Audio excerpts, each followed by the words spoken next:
So basic introduction on first exercise application of derivative. So என்ன சொல்றோம் ஹெட்டிங்கே பார்த்தீங்கன்னா rate of change of qualities.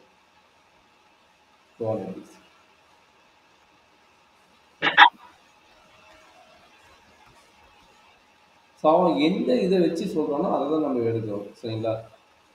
Time வச்சு change ஆகுது. Okay, very good. With respect to time சொன்னானா ஒரு ஃபங்க்ஷன்ல மேபி ஒய்ன்னு எடுத்துட்டீங்க. வித் ரெஸ்பெக்ட் டு டைம் சொன்னானா நம்ம நோட் பண்றது வந்து dy பை dt. சரிங்களா?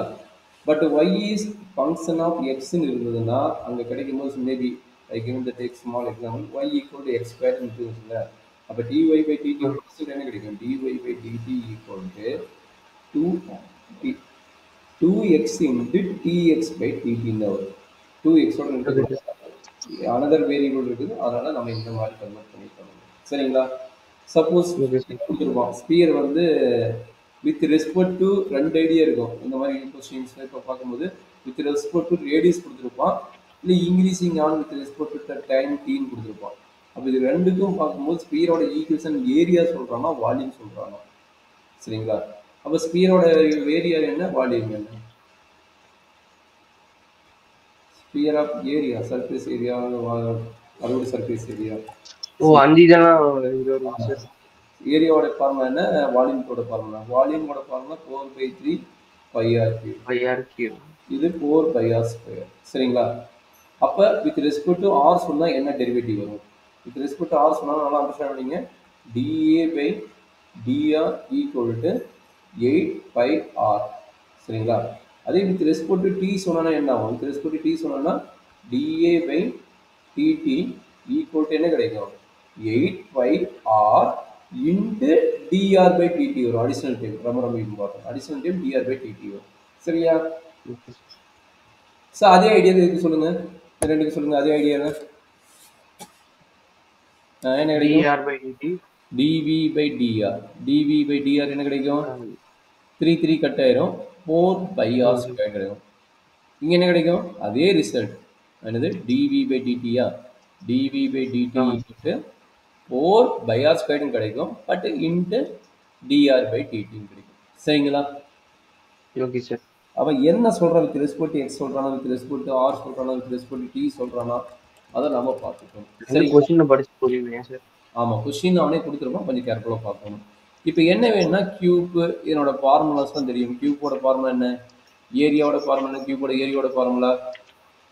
அதே மாதிரி வால்யூமோட ஃபார்முலா என்ன, வால்யூமோட ஃபார்முலா ஏ கியூப், இது 6a². சரிங்களா? a².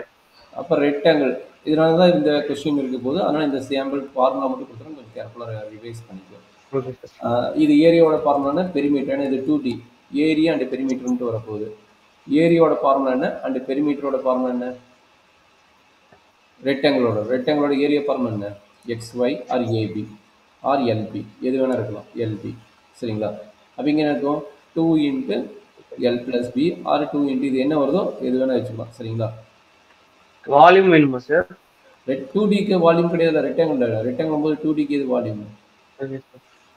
சரி, இப்போ ரெக்டாங்கிள் முடிஞ்சது, அடுத்தது யார்? சர்க்கிளோட ஏரியாவில் என்ன, சர்க்கம்ஃபரன்ஸ் என்ன? πr². ஓகே, அப்போ ஏ ஈக்குவல் டு என்னது, πr² அண்ட் சர்க்கம்ஃபரன்ஸ் வந்து 2πr. 2πr. சரிங்களா? அடுத்து இன்னொன்று யார்? ஸ்பியர் சொல்லிட்டு, அடுத்தது கோன் என்ன? Right circular cone.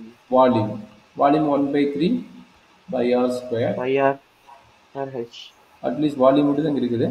ஏரியாவோட ஃபார்முலா இருக்குதா?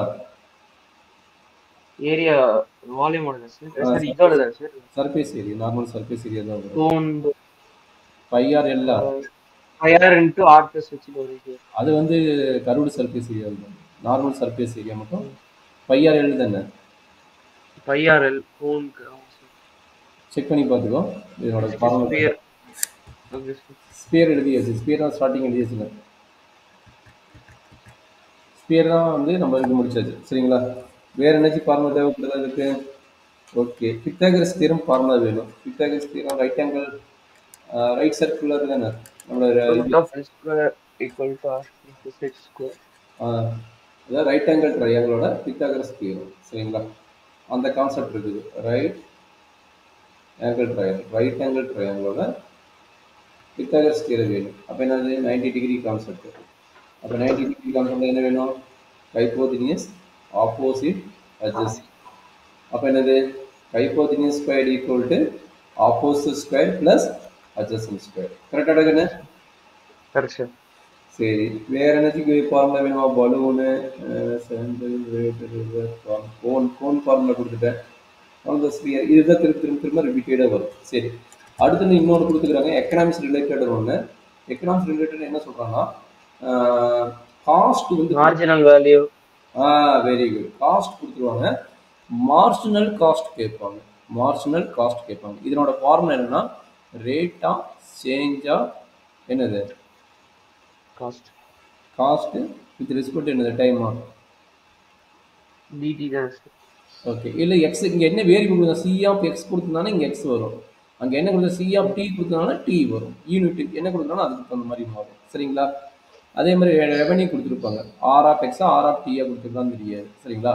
அப்போ மார்ஜினல் ரெவன்யூ கேட்டாங்கன்னா என்ன பாருங்களா? Dr by dx. டி வருமா எக்ஸ் வருமா? இங்கே ஃபங்க்ஷன் என்ன கொடுத்துக்கிறானோ அதுதான் இங்கே வரும். சரியாம்மா?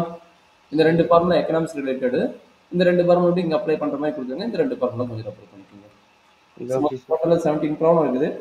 அட்லீஸ்ட் 70 ப்ராப்ளத்துக்கு இந்த ஃபார்முலாஸ் அட்லீஸ்ட் தெரிஞ்சுங்க. இல்லை ப்ராப்ளம் கொடுக்கும் கூட நம்மளுக்கு என்ன ஃபார்முலா வேணுமோ அப்பப்போ நம்ம அப்ளை பண்ணிக்கலாம். சரியாம்மா? Okay sir. இது வரைக்கும் ஓகேங்களா உங்களுக்கு?